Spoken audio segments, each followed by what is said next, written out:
Eyes tell you everything, and these pulsing homecoming and leaving lights just give you a little clue to the A6's identity.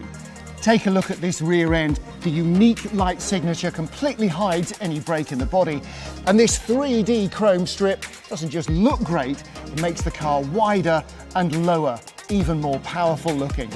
Look at this, razor edges everywhere, all the details are absolutely pin sharp.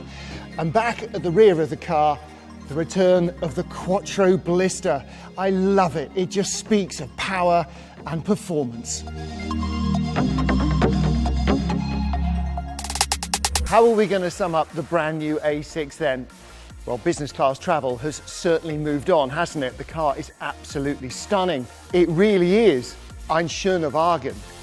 Ein sehr schöner Wagen. And one other thing is for certain. It's a car you're not going to want to get back out of.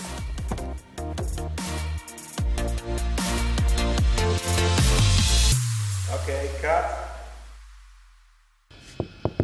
Martin.